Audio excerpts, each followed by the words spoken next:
Okay, this next one is, does my keyboard work? I hope we don't have another question on on evolution. Dr. Powell, what would a return to sound currency look like? Realistically, how would it play out?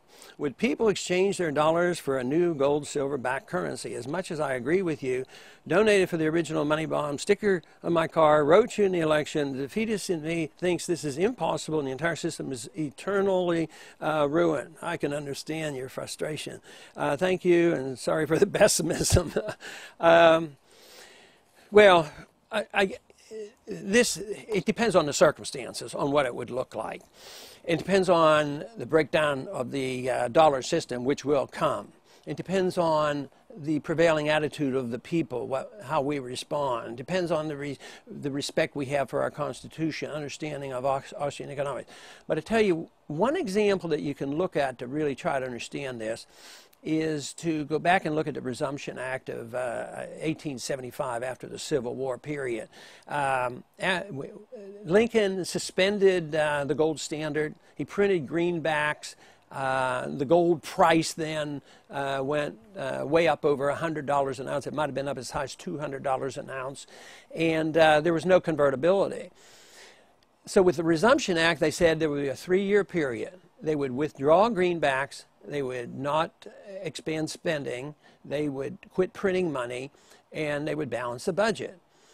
Back then, there was a lot more trust in government. They said that, and people gained some confidence. And the market knew what was happening. After 3 years, the conditions would be set to reconvert the dollar at $20 an ounce. And that happened. The price kept dropping down. On the day of resumption, there was a final day, the dollar and gold was $20 an ounce. And people went to the bank and they wanted to know that the dollar was backed by gold. So they would put their money down and see that the gold was there. And most of them didn't take the gold. They would just take a certificate because they knew the certificate was good and gold was too heavy to carry. So it was the confidence that was restored, and it really was a non-event. It won't happen that way today. My idea of doing this is to legalize the Constitution and legalize a parallel standard. Allow gold and silver to circulate next to the dollar. And that way, people who don't trust the paper system and think their dollars might be wiped out can save their money in gold accounts or silver accounts and make contracts in gold and silver.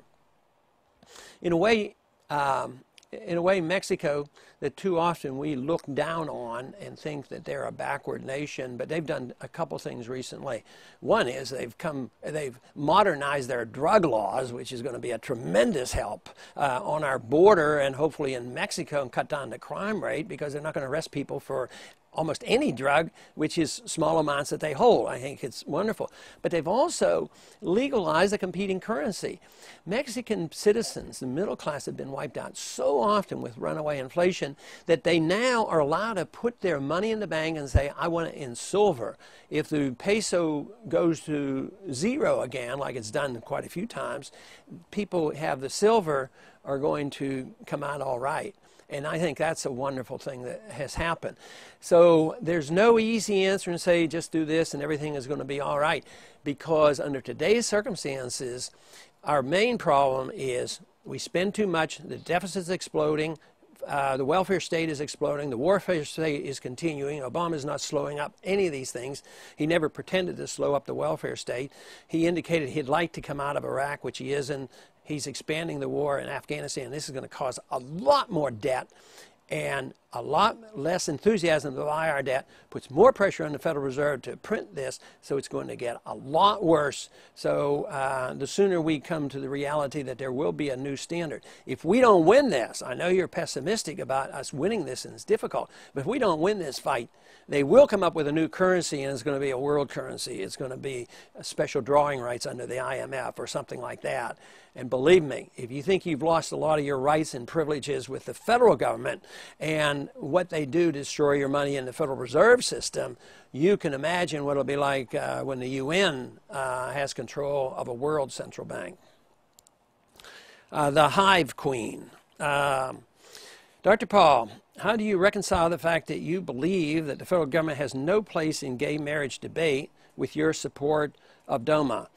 Well, DOMA doesn't excite me. Matter of fact, I wasn't there when it was voted on, so that's not the most important thing. But when it comes to welfare benefits, it puts me in a predicament because I don't think the government should be involved at all with marriage.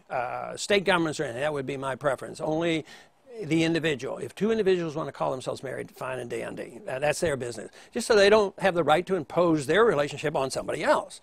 But somebody who's heterosexual can't impose on them their definition of marriage. So that should be settled. But the question is about DOMA.